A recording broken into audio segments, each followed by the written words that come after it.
నమస్తే. నేను మీ అశ్విని కుమార్.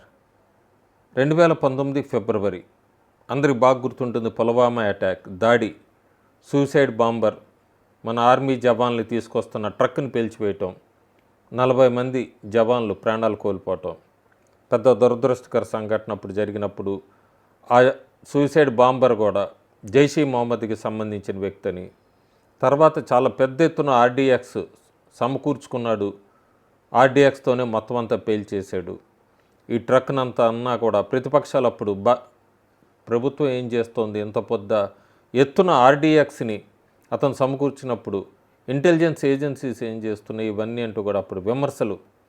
ఆ తర్వాత గోరఖనాథ్ టెంపుల్ దగ్గర దాడి 2022లో ముర్తాజా అని చెప్పి ఐఏఎస్కి లింక్ ఉన్న వ్యక్తి కానిస్టేబుల్ని చంపేయటం, ఆ తర్వాత లోపలికి ఎంటర్ అవబోతుంటే పట్టుబడ్డాడు.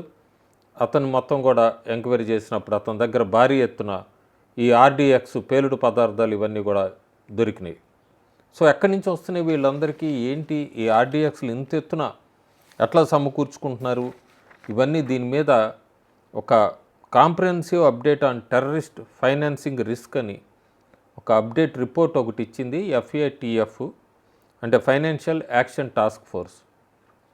ఈ టెర్రరిస్టులకు సంబంధించిన గ్రూప్స్ వీళ్ళందరూ కూడా ఈ ఆర్డీఎక్స్లో ముఖ్యంగా ఉపయోగించే అల్యూమినియం, అది ఇంటెన్షన్, బ్లాస్ట్ ఇంటెన్షన్ ఎంతవరకు అనేది కూడా అదే డిసైడ్ చేస్తుంది. అల్యూమినియం అంతా కూడా ఆన్లైన్లో అమెజాన్ ద్వారా తెప్పించుకునే వాళ్ళు వీళ్ళని ఆ రిపోర్ట్ ఇచ్చింది.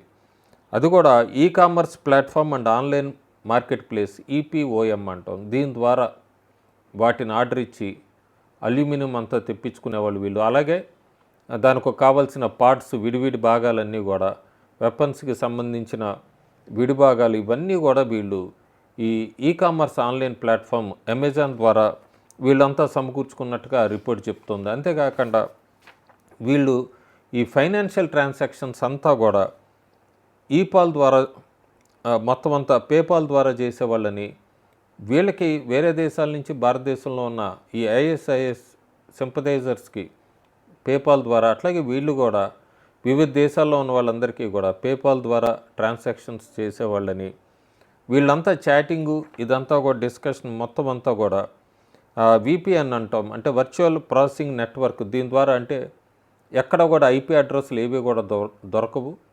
ఈ VPN ద్వారా వీళ్ళంతా చాట్ చేసేవాళ్ళని, ఇదంతా కూడా FATF పెద్ద రిపోర్ట్లో బయటపెట్టింది. సో ఆర్డీఎక్స్ వీళ్ళు సమకూర్చుకున్నంతా కూడా ప్రభుత్వం ఇంటెలిజెన్స్ కనుగొప్పి కాదు, ఆన్లైన్లో అమెజాన్ ద్వారా వీళ్ళంతా సమకూర్చుకునేవాళ్ళు.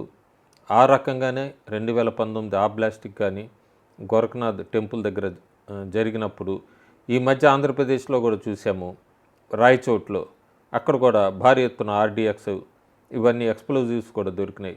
సో వీళ్ళు ఈ అమెజాన్ ద్వారా ఆ రూట్ ఎన్నుకుంటున్నారు, ఈ అల్యూమినియం ఇలాంటివన్నీ కూడా సమకూర్చుకుంటానికి. సో అమెజాన్లో ఇంత పెద్ద బల్క్ ఆర్డర్స్ వస్తున్నప్పుడు కూడా వాళ్ళు కూడా ఒక కన్ను వేయాలి. దేనికి ఎందుకు ఉపయోగిస్తున్నారు రిపోర్ట్స్ క్లియర్గా చూసుకుంటే బెటర్. Thank you.